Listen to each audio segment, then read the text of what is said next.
Hi, and welcome once again to Ivy English. I'm Karen. I'm Chris Gorski. Today is December 9th, and today we're going to talk about something very mysterious. Yes, we are talking about a spy lover's paradise. And so today we have a nice long story about spying, checking out other people, and being sneaky, which seems to be very exciting for a lot of people. I think it is because our brains naturally want to fill in a blank. If there is some piece of a puzzle missing, our brains automatically want to complete it. And spying is all about completing a puzzle. Going somewhere you shouldn't go, doing something you shouldn't do, that unknown, that tension, that energy. And like you're saying, filling in the blank here. If you don't know what's around that next corner, you need to be heightened. You need to be aware, and you really live in the moment when you're spying or sneaking around. Exactly. Oh, here's our article. A Spy Lover's Paradise. The world of espionage has long fascinated us. The public has a limitless appetite for intriguing tales of spying, as evidenced by the success of the numerous James Bond, Jason Bourne, and Mission Impossible films. Of course, spies are not solely fictional characters inhabiting the imagination of screenwriters and best-selling novelists. Espionage has indeed been conducted across the world with a long history dating back to ancient times. For those keen to discover more about this covert activity, the International Spy Museum in Washington, D.C. is the place to visit. First opened in 2002 and then relocated to another part of the U.S. Capitol, the International Spy Museum boasts the largest collection of espionage items on public display. Although only about a tenth of the collection is put on exhibit at any one time, the museum has a total of roughly 10,000 artifacts, making it a spy lover's paradise. One of the most popular museums in Washington, D.C., the facility offers visitors a true adventure with an immersive experience by encouraging them to treat their visit like a mission. Visitors can assume a cover identity and crack codes with interactive devices while they are there. Many of the exhibits are truly eye-catching and thought-provoking. They include iconic symbols of fictional spies like James Bond's silver-colored Aston Martin DB5, which was first introduced to filmgoers in the 1964 flick Goldfinger. Others, such as pigeons outfitted with cameras for surveillance purposes during World War I, are more surprising. Visitors are also thrilled to see the Enigma machine that Germany built to encrypt messages during World War II. To take a peek at these and more unusual gadgets, check out the museum's website at www.spymuseum.org. I think it's fascinating, too. Let's get back to the beginning. So our title is A Spy Lover's Paradise. Paradise is a really wonderful, perfect place that we all want to go to. We imagine it, at least as Christians, as heaven. A paradise is a place where everything is wonderful and perfect. So this is a really great place for people who are really fascinated by spying or espionage, as we can call it. It has a very French sound to it with a je sound at the end, espionage. So our first sentence, the world of espionage has long fascinated us. I don't think I know anybody who doesn't find it fascinating. As kids, we like to play games where you're spying on other people and you're looking for the robber and where their secret hiding place is and things like that. We just find it interesting to solve mysteries and puzzles. The public has a limitless appetite for intriguing tales of spying, as evidenced by the success of the numerous James Bond, Jason Bourne, and Mission Impossible films. So this has some of the information of the first sentence. We're all really fascinated by spying. And what evidence do we see of that? How can you prove it? Well, look at the success of very famous spy pictures. And they give us 3 examples here. The James Bond series, the 007 movies. They had many different people playing James Bond over the years. Jason Bourne, who I'm not familiar with. Maybe Chris can tell us something about him. And Mission Impossible films. Well, Jason Bourne, it's really easy to know what he does because James starts with a J, Jason starts with a J. Bond starts with a B. Bourne starts with a B. That's not a coincidence. Oh, so, really? yeah, Jason Bourne was played by Matt Dillon. It was a more action and fighting-focused type of spy thriller. There was spying. He was based upon James Bond. But this was a guy that used less technology and more about sneaking around and punching you in the mouth. He was very much more of a physical brawler type of spy. How highly evolved. Yeah. In my opinion, if I may offer my hot take here, Mission Impossible is the less wonderful of the series. I just don't have any appetite for these Mission Impossible movies. Not the classic series. I was going to ask you. I saw your face here. You read the whole thing on my face. That's right. And so the movies by Tom Cruise, I have no problem with Tom Cruise. I just find his Mission Impossible movies just really boring. Blah. I was going to say, have you seen the television series? Yeah, of the course. original one? In fact, I even had the Nintendo game back in the 1980s, and it was a really fun game with the original characters. Wow. The iconic theme song, the thing blowing up after 5 seconds or whatever. Yeah. And so I have a fondness for that television series, as campy as it may be at times. What's campy? So campy is a great word, kind of showing it's not too serious. It's kind of a little playful. bit serious. Yeah, a playful. little naughty. Yeah, it's a lot of fun. It's more humor-based and silly family-based humor than maybe dirty or blue humor. It's interesting because I don't have a TV. I have not had a TV for years. I don't enjoy watching TV. Like, you can still watch things on the internet. I just don't enjoy it. I hardly watch movies. This harks back to the time when I was addicted to TV, when I was a kid, when I was young. I must have watched every episode. And I also watched Get Smart, which is that's totally humor and silly. But Mission Impossible, it had an aura that really captivates you.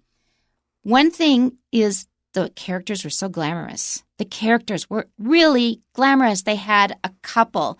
They had Barbara Bain and Martin Landau. The woman played Cinnamon, and she was just so gorgeous. And Martin Landau, he wasn't handsome in the classical sense, but his character was so engaging because he went into things with such confidence, but very low-key. His charisma. He had very high charisma.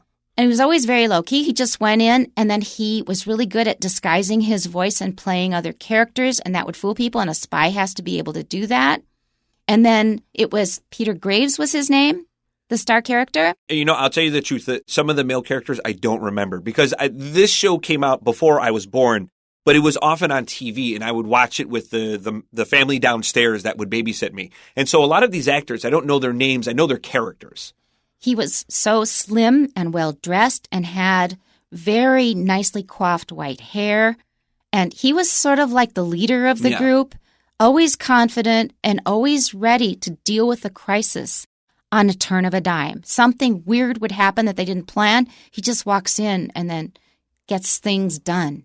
It was just amazing. And then the music and then that burning tape. That's right. With the smoke. Yep. Everything was so iconic. And, for now, I don't care at all about TV, but at the time, I really love this series. You here's something you may enjoy as much as I do is like turning on YouTube and watching old theme songs to TV shows. Yeah. I don't know what it is about me, but if you turn like just some commercial or TV on from today, I have no appetite for it. Exactly. If you turn on a TV theme song or a commercial from the 1980s, 60s or 70s. For me, 80s, and I just love it. I'll sit there and watch it. Yes. It's like I'll watch 30, 40-year-old commercials, no problem. It's true of pop songs, too. The songs were more singable back then. Okay, so anyway, you can see that we both really love the original Mission Impossible television series, not so crazy about the movies. But in any case, all of these things reflect the public fascination with spying. Our next sentence, of course, spies are not solely fictional characters inhabiting the imagination of screenwriters and best-selling novelists like James Patterson. I think he's one of the most famous ones. He writes about spies and action thrillers and things like that. So they're not just something that exists in movies or in novels. They actually exist in real life. Espionage has indeed been conducted across the world with a long history dating back to ancient times. And I think of that because I'm reading now a lot of Chinese classics. I'm currently reading the Zuo commentary. I have to say in Chinese, Zuo Zhuan. I'm reading that. And they have a lot of stories of spies going in because it was different states trying to clobber each other and become the strongest. So a lot of spying went on. So it is not new to humanity. It's been around probably as long as humans have been. So a fun little fact. If you had ever learned any kind of basic codes or secret ways to write letters to friends that you didn't want other people to read, those are actually based on ancient forms of coding so that certain powerful people could transfer letters to other powerful people without regular people reading them. Those have actually been passed down to us from almost ancient times. So the ones you would discover on the back of a cereal box or the one your teacher would teach you, those are actually based on ancient codes that the Greeks or the Near Eastern people of the Middle East would use. And it's really fascinating because we don't think of it. It's like, oh, here's this funny kid thing. Yeah. This was something used by actual governments in the past. That's really been passed down a lot of generations. And I'm guessing the one you particularly have in mind is invisible ink. Writing with lemon. I was a huge fan, yes. You write in lemon juice. You take a toothpick, you write something in lemon juice, and then you give a plain piece of paper to someone, and nobody thinks there's anything on it. And then the person who receives it puts it up against a candle, against heat, or maybe a light bulb, and then the lemon juice turns brown and you can read the message. I should make this. I have not thought of invisible ink in a very long time. Yeah. But I did have a fight with one of my best friends when I was a kid. He had this cool new shirt. He was so proud of it. Yeah. And I was at the arcade and I won invisible ink. And so I just walked up and scored it with the invisible ink. Oh, and then? He punched me in the face. Can imagine. But I completely deserved it. Funny memory. He hit me and I was like, I totally deserved that. I wasn't even mad. I was so busy laughing and I was like, it's invisible ink. I know you love this shirt. I couldn't even be mad at him. Yeah, I think I learned it from a children's book. Yes. The lemonade trick or something like that. I learned it from a children's book. Children's magazines would often write about this. And these are ancient codes. These are actually passed from the past. I'm gonna make some invisible ink next week. I thank you so much. And another trick was you write it on a piece of paper with paper under it, and then you take off the top sheet. But under it, it looks like a blank sheet of paper, but it has the indentations of your writing. Yeah, my students do that. I bust them all the time on that. Really? Yes. Yeah, I teach the kids that age. They think they're slick. Nothing new under the sun. Yeah. And then you take a pencil and you lightly write over it, and then you can see the message. So there are a lot of tricks, and they've been passed down every generation to even the kids now. Okay, so let's go on. For those keen to discover more about this covert activity, the International Spy Museum in Washington, D.C., is the place to visit. I lived in that area for years. I lived in Maryland and in Virginia, very close to Washington, D.C. I never visited it. I certainly should have. What's so funny is I've never been to Washington, D.C. As much as I love history, I used to teach government, all of these, we just never had an opportunity. I grew up poor, and we never had a reason really to go there. My school never took a trip there. And I actually have a cousin that moved there just before COVID took place. Oh. And I have said, hey, I got to come visit and crash at your house just so I can just see all of this. Isn't it bizarre? I've never been there. It's so unusual, I feel. No, there are places like that we just don't get to. Never get to. I haven't been to most of the U.S. South, but Washington, D.C. is absolutely worth a visit. But make a really good list before you go. Don't just stumble around because you will miss some treasures, I'm sure, if you do that. Okay, so that's the first paragraph. They are, first of all, reminding all of us that we really are interested in spying, and then telling us that there is a really interesting place where you can learn firsthand from the real objects, or maybe replicas, at the International Spy Museum in Washington, D.C. The word replica just means copy. It's spelled R-E-P-L-I-C-A. R-E-P-L-I-C-A. Replica is a copy of something. Keen means to be excited to do something, and pay attention to the pronunciation of covert. It's stress on the second syllable. It's actually a French word that means cover. It even looks like the word to cover. So covert and cover are related, and it just means to hide. I have to make another comment on the stress, though. Covert is correct, but if you have another word after it with a stress, you will often move the stress to the first syllable. So, it was covert, but you can say covert activity. Thank you. Very good point. It's because of the stress in activity that we will often move the stress to the first syllable, and that's what I did.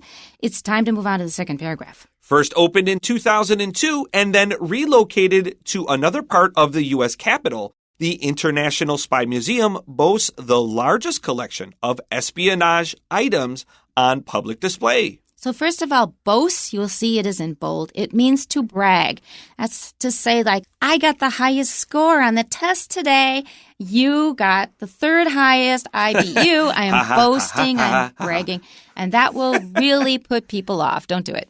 Yeah, I agree. But there is something called a humble brag, which is irritating. Really? I really enjoy when people humble brag their things. I try to support my friends. There are people that do it too much. And for me, it's like, okay, all right. But if people are doing big things, I want to try to support them. Or people that are trying to get off the ground and they're trying to do new things. I try to be them for that. So for me, a humble brag, generally I'm okay with.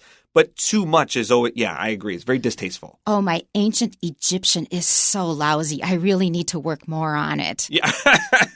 Okay. Okay, now why is that a humble brag? That means I'm saying I'm really bad at it. But who in the world studies ancient Egyptian? I'm bragging about studying a very obscure language. So that's called a humble brag. Watch out for it. Usually very annoying, especially if we identify what you're doing. You're really trying to show off.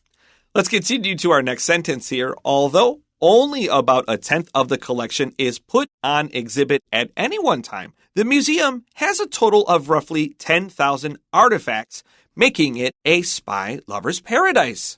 Artifacts are just objects of some kind of interest they're worth putting in a museum. They're artifacts. They have information about a certain situation or time or whatever country, whatever artifacts. These are just objects that will illustrate a certain culture.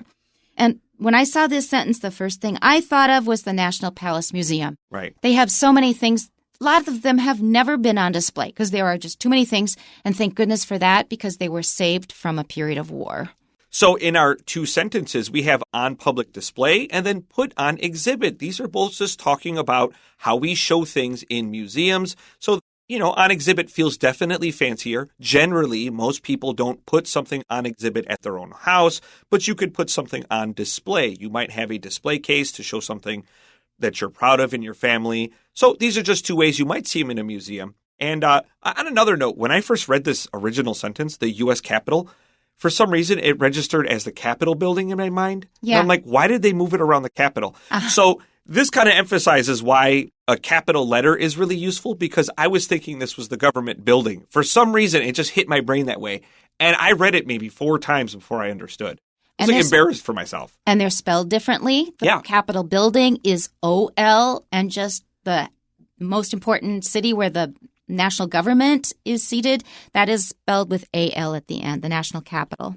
Let's continue here. One of the most popular museums in Washington, D.C., the facility offers visitors a true adventure with an immersive experience by encouraging them to treat their visit like a mission. I love museums like this because if you just walk around and you stare at things behind glass and then you have to read the tiny print under the exhibit, it takes a lot of energy. It helps to have an audio recording of the exhibits, but it's even better when you can actually participate in the interact with the exhibits. For example, I went to an audio museum in Austria, in Vienna. There's also the Exploratorium in San Francisco where you can actually touch and interact with the exhibits, and those are a lot more fun, and you tend to remember a lot more. I agree with that. I am a big fan of a few of the museums in Buffalo, but they're very small. They're quite old. And then one time I went to the Science Museum in Toronto, which is a larger city, and it was extremely interactive. And easily some of my favorite memories from ever visiting museums were from there because of all the things you could touch and do and kind of demonstrate how the science worked. Although I have a certain fondness for walking around a very dusty old museum. But I think that's more about my personality. Right. Actually, both of them have their advantages. But you tend to remember more when you involve more of the senses. Let's continue to our next sentence. Visitors can assume a cover identity and crack codes with interactive devices while they are there. This makes me laugh because wherever I go, they take one look at me. They say, "Are you a teacher?" Everywhere I go. Assume the identity. I don't think I would be a good spy. I just look a little bit too much like what I am. Well, maybe, therefore, it may be even easier to change because you have such a fixed personality in the eyes of people. Well, maybe you'll be able to flip that by just see what I do. All right, let's change those habits. And you may be able to kind of blend in another way. Yes, I'm a teacher, but actually, I'm a spy. Maybe. Okay, let's go on. last paragraph, many of the exhibits are truly eye-catching and thought-provoking. These are really good descriptive adjectives. Eye-catching means that they're different from the things around them, so you'll look, oh, that's interesting. Thought-provoking means that they will make you think. Provoke is a nice verb. Generally, it means to kind of tease someone into giving you a reaction, and usually negatively. But thought-provoking means to make you think. You provoked that attack. That's right. When I squirted the invisible ink Yeah, on my you friend. did. All right, next sentence. They include iconic symbols of fictional spies like James Bond's silver-colored Aston Martin DB5, which was first introduced to filmgoers in the 1964 flick Goldfinger. So flick just means movie. We could say motion picture. Generally, that's extremely formal and we don't say it, but usually just say movie. But a flick is also very popular, especially when we talk about like a big summer blockbuster movie. We'll call it a popcorn flick. The interesting thing here is I was a really little kid when this came out, so I remember the movie just coming out. But Chris and I had the similar reaction to reading the word Goldfinger in italics. Because Chris likes old movies. I especially like James Bond movies. I am a very big fan of old movies, but I really do like James Bond. And Goldfinger is one of the iconic ones. And one of the most iconic moments from Goldfinger is that theme song. It's like, Goldfinger. You ruined what I was going to say. I was going to say that Chris and I are both actively suppressing the urge to start singing that song. Oh, I will not but you didn't suppress it. He's the man. And I actually listened to it just before we came here, just because I'm going to end up singing this song. I wanted to make sure I sang it correctly because it had been a few years since I had seen this movie. It's not an easy song to sing, but it's very catchy. It's on the extremely other hand. catchy. Yes, you hear it once, you will remember it. And it evokes an entire mood. So as soon as you hear that, it has a kind of a threatening, mysterious mood. Yeah, I agree. Yeah. Okay, to move on. Others, such as pigeons outfitted with cameras for surveillance purposes during World War I, are more surprising. And that interests me because I'm very interested in animals working with people to do stuff. Because I know, for example, dogs help soldiers in combat. A lot of those dogs, you can tell, they're very proud of the work they do, and they're very, very close to their masters. One dog jumped into a bomb and blew himself up after his master died. So I'm wondering if those pigeons also got a feeling of achievement from their work. I think they just used the bird's natural instinct to fly home. They would take the bird somewhere and say, okay, fly home. That's where the base was. The British and the Germans would counter the pigeons with their own hawks because it was too hard to catch a pigeon to shoot it out of the sky. They were hard to see, but those hawks would do the work for you. I didn't know that. Yeah. So birds against birds. How interesting. Visitors are also thrilled to see the Enigma machine that Germany built to encrypt messages during World War II, and that is really famous. Boy, we just don't have the time to talk about the Enigma machine. We could easily do a 2-day article on it. It is a fascinating piece of history, sadly, of which we don't really have time to discuss. Look it up yourself on the internet. You'll learn a lot. To take a peek at these and more unusual gadgets, check out the museum's website at www.spymuseum.org. We have a few questions for you. Number 1, which of the following is true about the International Spy Museum? The answer is C. People can pretend to be spies at the museum. Number 2, why does the author mention some successful spy films in the passage? And the answer is to show that the public has a limitless appetite for intriguing tales of spying. And question number 3, visitors to the International Spy Museum can blank with some devices there to break codes as if they're on a secret mission. What word do we need to fill in that blank? Interact. Okay, you can interact with them. You can actually touch them and do stuff with them. And number 4, please fill in the blanks with the information contained in the passage. So, first of all, about the Aston Martin DB5. That's a car. That's a car. It made its initial appearance in the 1964's flick Goldfinger. The next one is pigeon cameras. They were used for the purpose of surveillance, which means to spy on someone. Yeah, look over what they're doing. Keep an eye on them. And finally, the Enigma machine. Blank invented it to encode messages during World War II. We need a country name here. It was Germany invented it. And that is it for today. Tune in next time. We'll see you then. Bye-bye. Bye-bye.